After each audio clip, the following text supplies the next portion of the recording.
Everybody says to follow your heart, but nobody tells you how lonely the road is. Keep going, it will be worth it. Hey guys, it's Natasha. Today I'm going to be walking you through how I self-published my first book, A New Morning. Now, I was quite surprised by how simple the platform was, and if you ever wanted to publish your own book, especially something visual, then this video is for you. Stick around. I made a checklist over here that you can, take a screenshot of or take notes. Wanted to keep things nice and easy to follow, and I'll briefly touch on all of these points. I wanted to start by saying I believe that we overestimate the importance of inspiration, or at least we tend to see it in this way where it's like this one big idea that strikes that comes out of nowhere kind of thing, and then we can start writing once we get that. And what I've found in my experience, it's usually through writing, even if it's just like messy, whatever comes to mind, then through that something will crystallize. The thing that has always helped me is actually just looking back at what you previously wrote. And I'm someone who, when I'm done with something, I kind of just want to like discard it and not, look at my old artwork because I don't like it. But you can a lot of times find stuff in there that's quite, I think quite interesting. When I started writing my book, I was more depressed than I've ever been, actually. Like, I didn't feel inspired, motivated at all. Like a form of self-preservation, really. I think I exemplified that pretty well on this page. My journal came to me like a lifeboat, and that really was the case. And then, because this is kind of related, writer's block. I've definitely experienced it before. I think all writers experience this from time to time, where we open up our notebook or a laptop and we're staring at the blank screen and our mind just goes blank. But I think really what's going on most of the time, if I'm being honest, is I have like self-limiting beliefs of feeling like my writing is not good enough, therefore I shouldn't bother writing anything, and just being really like hard and critical. I think it's more like a matter of inhibition, in the same way that anyone can dance or make art or whatever. I'm not saying, like, of course there's varying degrees of talent, but like writing, just for the sake of writing, like anyone can do it. I got like reminded, there's like a quote by like Andy Warhol where it's like, just like create art, let other people, I'm paraphrasing, let other people think if it's like good or bad. In the meantime, keep creating. I'll put the actual quote here. But yeah, I really like that, the sentiment. As for writing your ideas, I recommend writing them on paper. I started by writing a lot of my notes on my notes app on my phone, and then from there I found this poetry community called The Poetizer. Finding like a poetry community was really helpful because then you get feedback from other writers, and that's really great. But yeah, it also just gave me a place to like store my work and like, I guess, have some privacy, because I didn't feel like sharing my poetry on Instagram. I just didn't feel like it was the place for that. Find a system that works for you. If it's just a lot easier sticking with digital and that works, then fine, that's good. But one thing I do like about just like writing on paper is there's less distractions, and I really like to do like stream of consciousness writing, where just write whatever's on your mind, and I feel like then a lot of like subconscious stuff comes up. On to point number 2, which is sketching. Now, using a sketchbook is optional, but in my case it was so helpful, super helpful. A better sense of what my book looks like visually. Preferably, if you can, it's good to find a sketchbook that fits the same dimensions as your book. I worked in ink for my sketches. This is a mixed media Strathmore sketchbook, would recommend. Yeah, so it started out like more like a journal where I was writing down the poems I had and experimenting with different visual styles. Yeah, and then like as I went, I put like sticky notes too, saying what to put. And actually, I should say back up for a second. Using sticky notes is also super great. Like, I would do this before going into a book. Yeah, and so it's just kind of interesting to like try out different things.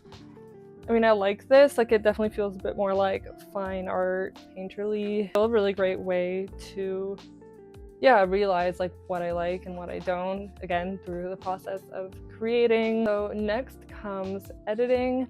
I broke this down into 3 parts. First part with editing is all about big picture, the overall layout, the style. Comes editing the copy, so grammar, diction, sentence flow, and last but definitely not least comes proofreading. Luckily, with using Amazon KDP, you can actually order proof copies. This is what they look like. So I ordered a few before publishing my book. Now the cover at this point was placeholder, and the interior was quite similar, but like in this first one, I wanted to see what it would look like using the standard Times New Roman text or doing something handwritten. Cool to see each iteration getting closer to the final book. Order as many proof copies as you need. They're pretty cheap. Luckily, it's like only like a few dollars, and then you pay a little bit in shipping. So next comes design. It doesn't necessarily happen after these things that I previously mentioned. Rather, this all happens simultaneously together. But if anything, like the writing came first for me, and then after I found illustrations to match that, and design thinking around that same time as I was illustrating. So I used 2 programs to design my book. The first is Procreate and the second is InDesign. First, I used Procreate. Oh, I should get my iPad now. Yeah, so Procreate, that's where I did like majority of the work on there, like pretty much all the spreads, all the pages that you see. Yeah, so all the spreads that you see in my book, these were all done using Procreate. I ended up going with my own handwriting. I preferred how this looked stylistically of the work on Procreate, and I exported those spreads and brought them into InDesign, where I just tweaked things slightly. A bit more, requires more learning, more steps than Procreate. It's quite easy to figure out. Not to say that like you can't use like InDesign and Adobe Suites, because they are much better in terms of capabilities of what you can do with them. Yeah, and like with the cover, I did that in InDesign because I wanted to make sure it fit the requirements that Amazon has with like, and also when you design the cover, like it's also like a spread, so you're not doing like a single page, right? You're doing like the front and back and spine. I rushed my book a little bit, and that's okay. Overall, I'm quite pleased with how it turned out, and I wouldn't really change much because I think it really encapsulated the time accurately. One thing for design I should maybe add is that now I like how my cover turned out because it makes sense for me, but to someone else it might be a bit ambiguous or confusing. It's also maybe not like, from a marketing standpoint, it could have been more like strategic and found a page that's more like aesthetically pleasing, like the flowers, for example. Like, you know, something like this. But yeah, you know what, I liked how I left it.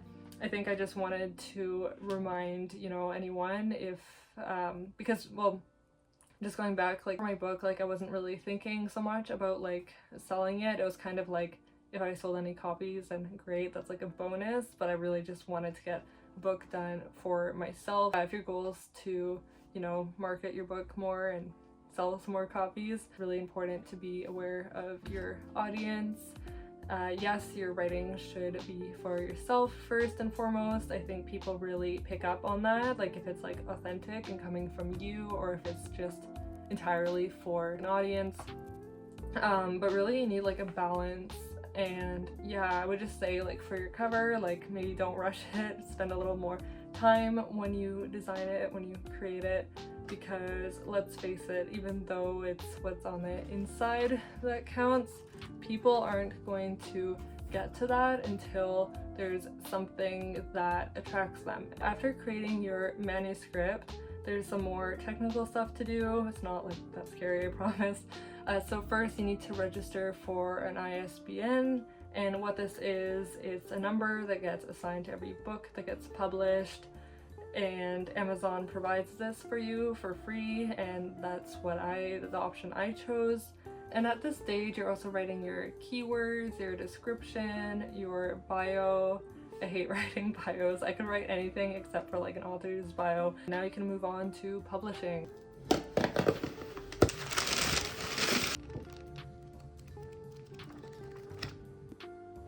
Okay, so I recorded everything only to find out that my microphone battery died, so that's just great.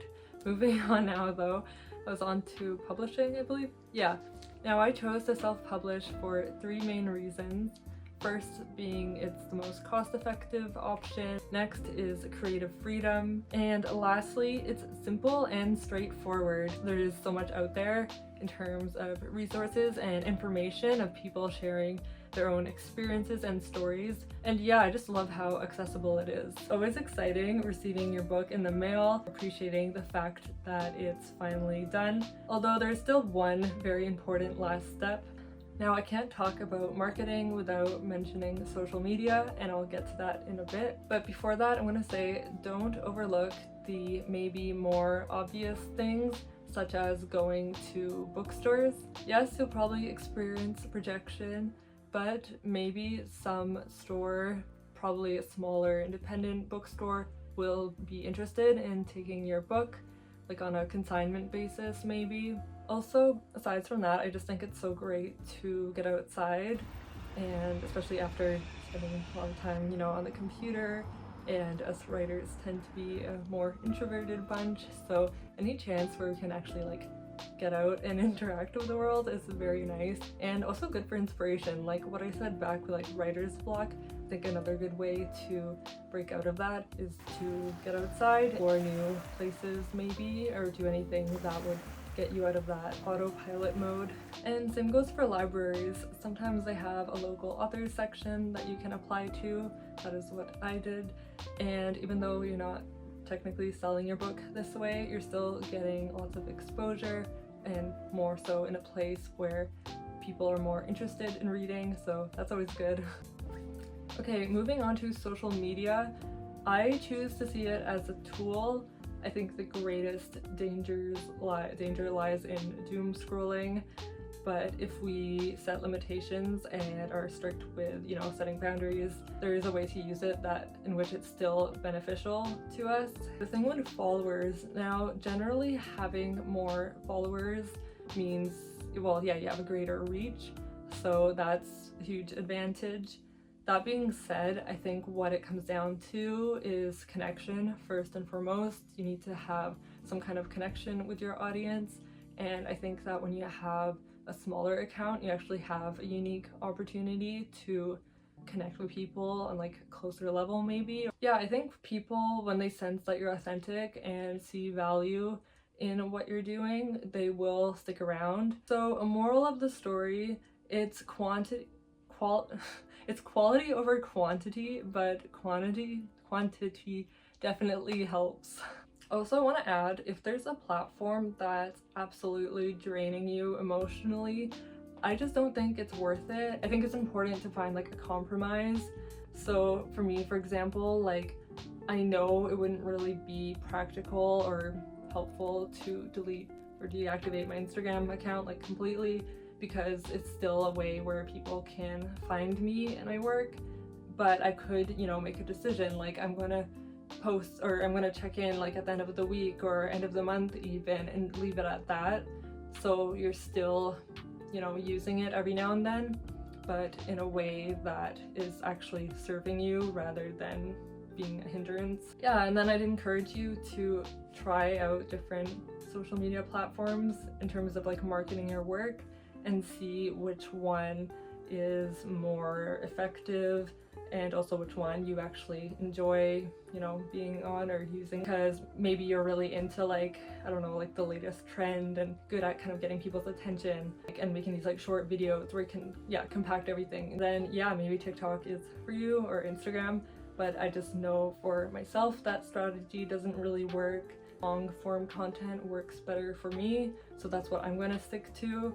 It's definitely slower to kind of gain traction, and it does require a lot of time.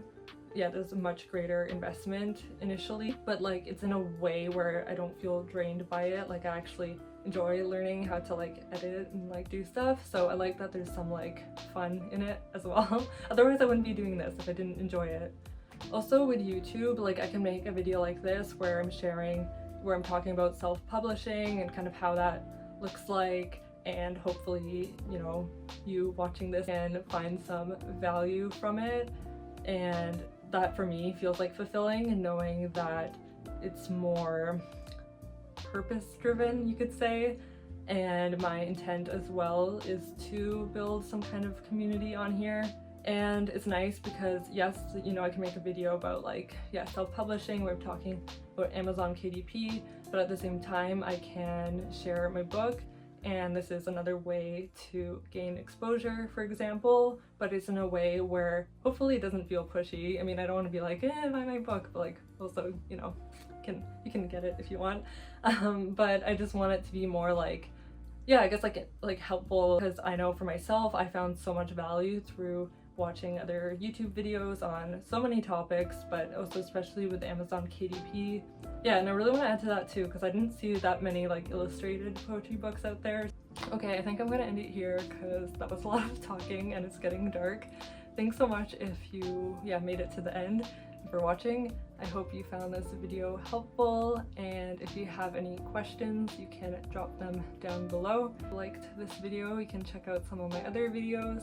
I mostly post about art and mental health, but also writing, like with this one. Consider subscribing if you want to be like notified. I will try to post another video or two by the end of the year, hopefully. And yeah, wishing everyone a wonderful December so far, and maybe I'll see you in the next one.